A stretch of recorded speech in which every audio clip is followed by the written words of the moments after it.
श्री गुरुदेव भगवान की जय। श्रीमद् भगवद गीता के 6वें अध्याय में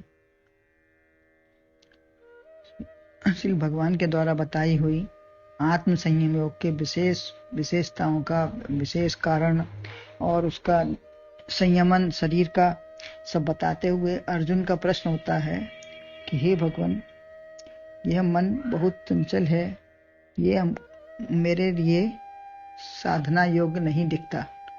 और 33वें श्लोक में इसका वर्णन हुआ। इसके बाद 34वें श्लोक में भी अर्जुन अपने प्रश्न का ही फिर से पूछते हैं भगवान से कि इसको कैसे हम बस में करें, इसका हमें साधन और उपाय बताइए। स्थूल और सूक्ष्म शरीर दोनों का संयमन होगा, तभी ज्ञान प्राप्ति होकर परमात्मा की प्राप्ति होगी। अर्जुन सब समझ रहे हैं, परंतु अपनी स्थिर स्थिति कैसे बने। मन की चंचलता के कारण अर्जुन को ये समझ में नहीं आ रहा कि ऐसी स्थिति हम कैसे बना पाएंगे। क्षण क्षण में मन बदलता रहता है और उसका ना हम समझ पाते हैं ना उसको समेट पाते हैं। तो इसकी स्थिति कैसे बने। आपके लिए तो सब बातें आसान हैं, सरल हैं, आप जैसा चाहे कर लेते हैं, अच्युत हैं, आपको किसी चीज की मतलब सब आपके बस में है। तो लेकिन मेरे लिए यह समता की वस्तु बड़ी कठिन है। समता की बात मेरे लिए बहुत कठिन है। ये समत्व योग को मैं कैसे प्राप्त करूं। हर समय स्थिति से परिस्थिति हो जाती है। मन के विचलित होने के कारण कभी भी एकता रह नहीं पाती।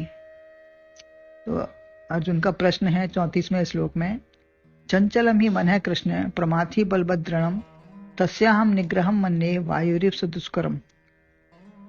हे कृष्ण, मन चंचल हटी बलवान है, दृढ़ है घना, मन साधना दुष्कर दिखे जैसे हवा का बांधना। ही कृष्ण, मन है चंचलम प्रमाथि दृढ़म बलवत् अतः तस्य निग्रहम अहम वायोः इव सुदुष्करम मन्ये।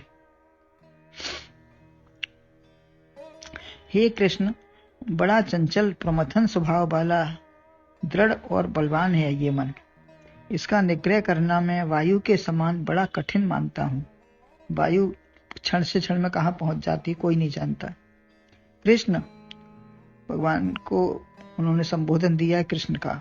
क्रय धातु से बना है, आकर्षित करना या खींचना या आनंद देना। इसके 3 भाव हैं। कृष्ण अपने जन के पाप ताप विकार दूर करके चंचलता को दूर करते हैं और आनंद में समाहित कर देते हैं। यही मन को यथा स्थान पहुंचा देना है। जब आनंद में समाहित हो जाएगा, चंचलता दूर हो जाएगी, तो फिर अपने आप उसमें अपने स्थान में पहुंच जाएगा, शांत हो जाएगा। यही मन को यथा स्थान पहुंचा देना। अतः अन्य नाम से ही अपने में मिला लेने वाले हो, यूं भी चित्तौर हो। आप अपने नाम से ही अपने में मिलाने वाले हो, कृष्ण खींचने वाले हो, तो चितजोर भी हो। चाहे कोई आसानी से दे या चाहे आप बलपूर्वक खींच लें, निकाल ले, आप ले ही लेते हो। आप जिसको लेना चाहते हैं अपनी ओर ले ही लेते हैं, खींच ही लेते हैं। यह मेरे बस का तो है नहीं। आपकी बात सब ठीक है, साम्यावस्था मन की होनी चाहिए, तभी आनंद की व ज्ञान की प्राप्ति होती है। मन के जितने गुण हैं वह बताते हैं। यह मन बड़ा चंचल है, स्थिर रहता ही नहीं, संसार में भागता रहता है। संसार चूंकि दिखता है तो संसार में ही हर तरीके से जिस समय जो स्थिति परिस्थिति दिखी उसी में भाग जाता है। शास्त्रों में कहा है, बच्चा या बंदर की तरह अपनी या बाल स्वभाव शिशु की तरह ये अज्ञानी है। शास्त्रों में इसके लिए वर्णन आया है कि बच्चा, छोटा बच्चा या बंदर या बाल स्वभाव शिशु की तरह ये अज्ञानी है। बंदर की तरह इस शाखा से उस शाखा पर दौड़ता है। सूर्य के समान इसकी चाल टेढ़ी है, सर्प के समान इसकी चाल टेढ़ी है। सूर्य नहीं, सर्प के समान, सॉरी। चोर की तरह पता नहीं चलता कब क्या ले गया, यानी आत्मधन का अपहरण कब कर ले गया। भूत की तरह भूत की तरह है तो कुछ नहीं, परंतु भय बहुत दुख देता है। भूत की तरह कभी मानते हैं इसको, तो ये है कुछ नहीं, भूत कुछ नहीं होता है, ऐसे ही ये भी है कुछ नहीं, लेकिन दुख बहुत देता है, भय लगता है। गिरगिट की भांति रंग बदलता रहता है, कभी भक्त, कभी संत, कभी दुष्ट, सब बन जाता है। कामी, क्रोधी, लोभी, लालची, कुछ भी बन जाता है। क्षण क्षण में इसका परिवर्तन देखने को मिलता है। भगवान कहते हैं चंचल है तो समस्याओं को समझाओ, बस में करो। बड़े बड़े हिंसक पशु भी बस में हो जाते हैं, किंतु यह प्रमथन वाला है। जैसे दही को मथकर मक्खन ऊपर आता है, इसमें भी है विकार, अतः जो होगा वही ऊपर आएगा। दही को मथने से तो मक्खन आता है, लेकिन इसमें तो केवल विकार ही विकार हैं, तो इसमें जो होगा वही ऊपर आएगा। तो इसको कैसे प्रमथन करें? जो अंदर है वही ऊपर आता है। काम से टेढ़ी मेढ़ी बातें, क्रोध से बकवास, लोभ से लालच, जैसे समुद्र मंथन की तरह इसमें 14 विकार ही निकलते हैं। समुद्र मथा तो उसमें रत्न निकले, लेकिन इसको अगर प्रमथन करेंगे तो इसमें विकार ही 14 निकलेंगे, और भी ज्यादा निकलते हैं। जो इसके सामने पड़ जाए उसका सत्यानाश ही होता है।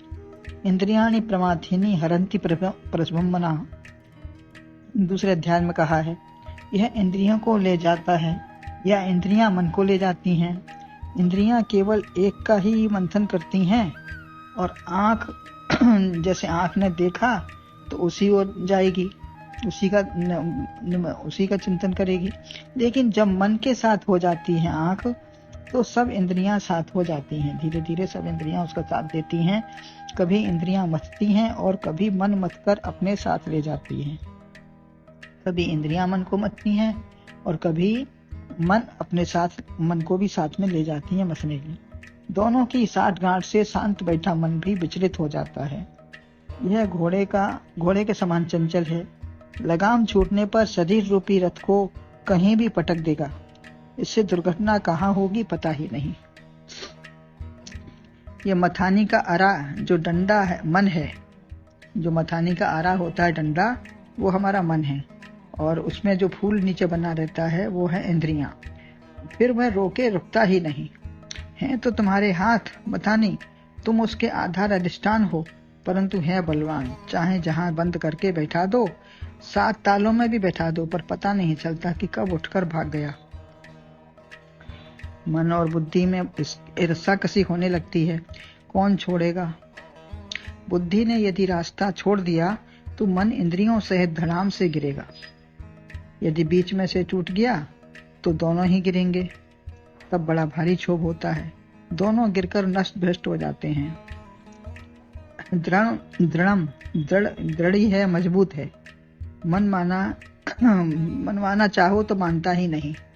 इतना मजबूत है, इसमें इतनी ताकत है कि अगर इसको हम मनवाना चाहें तो ये हमारी बात मानता ही नहीं, अपने को ही आगे बढ़ के हमको गिरा देता है।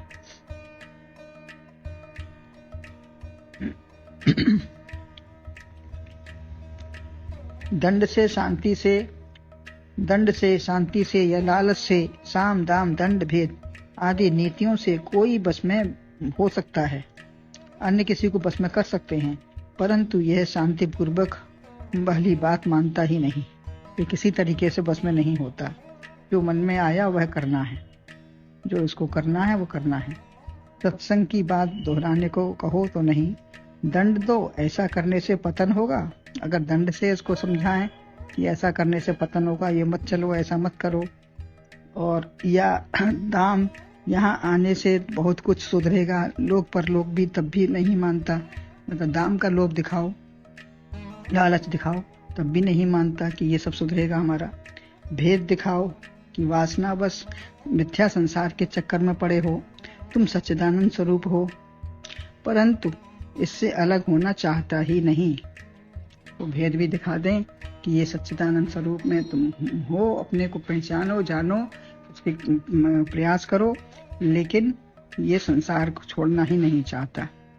जैसे बहुत जिद्दी बालक किसी तरह से मानता ही ना हो। अर्जुन कहते हैं मैं जानता हूँ युद्ध मेरा कर्तव्य है, मुझे करना चाहिए। यह भी जानता हूँ कि भगवान ही सच्चे मित्र हैं, इसलिए आपको ही पक्ष में रखना है।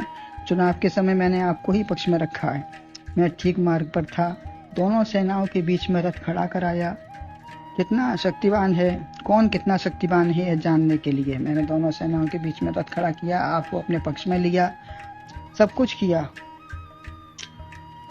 परंतु सूरवीरता न देखकर अपने सगे संबंधी देखने लगा। ये मन मेरा कहाँ चला गया? सगे संबंधियों के बीच में। ममत्व देखा, मेरा तेरा देखा। यह युद्ध क्षेत्र से पारिवारिक ममता मोह में चला गया।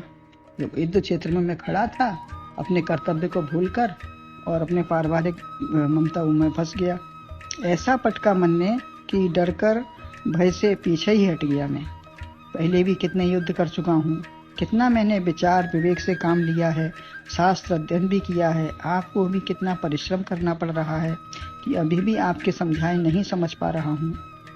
अब मधुसूदन चित्तचोर, हे आप मधुसूदन हो, चित्तचोर हो, कृष्ण हो, जाने कितने राक्षसों का वध किया है, परंतु मेरे मन रूपी कंस को नहीं पछाड़ पा रहे हो। आप भी मेरे मन रूपी कंस को नहीं पछाड़ पा रहे हो, जबकि आप इतने राक्षसों का वध कर चुके हो। मेरे मन का छेदन करो, तभी आपका कृष्ण नाम सार्थक होगा। जो इतना सूक्ष्म है, ऐसी चुनौती दी कि आप मेरे मन को निग्रहित करो। भगवान को बार बार चुनौती दे रहे हैं कि आप मेरे मन को निग्रहित करो। मैं इसके बस में हूँ, ये मेरे बस में नहीं हो पा रहा है। यह अपनी चंचलता छोड़ दे। यह आज कमजोर हुआ पड़ा है। बलवान संसार के लिए परमार्थ की कोई बात पचती ही नहीं। ये संसार के लिए बलवान हो गया है और परमार्थ की कोई बात इसे पचती ही नहीं। ऐसा कमजोर है, कमजोर हुआ है। समाधि में, एकांत में और भी भागता है। ऐसी सभी की समस्या है। अर्जुन सभी की समस्या प्रकट कर रहे हैं। ये सभी की समस्या है कि समाधि में, एकांत में, सत्संग के समय और ज्यादा भागता है। इंद्रिय द्वार झरोखा नाना, जहते सुर बैठे करथाना, आबद देखें विषय बयारी, पेहट दें कपाट उघारी। तो ये निग्रह मन को अपने विचार की मुट्ठी में कैद कर लूं। ये निग्रह मन अपने मन को अपने विचार की मुट्ठी में मैं कैद कर लूं। मेरे पास कोई अन्य साधन नहीं है इसको पकड़ने का। वायु के बांधने की तरह, जैसे वायु को नहीं बांधा जा सकता है, ऐसे ही मैं इससे अपने बांधने में अपने को असमर्थ पाता हूँ। जल भी कोई मार्ग बना ही लेता है निकलने का, और चंचल बालक की तरह संग्रहित ज्ञान और मन निकलकर काम, क्रोध, राग, मोह, ईर्ष्या, द्वेष में कब चला गया, इसे बस में कैसे करूं? आप ही इसको निग्रहित कर सकते हैं। मैं बार बार आपकी शरण में हूँ और आपसे अपना मार्गदर्शन चाहता हूँ। तो इस प्रश्न का अर्जुन को भगवान आगे श्लोक में उत्तर देंगे। बोलो गुरुदेव भगवान की जय।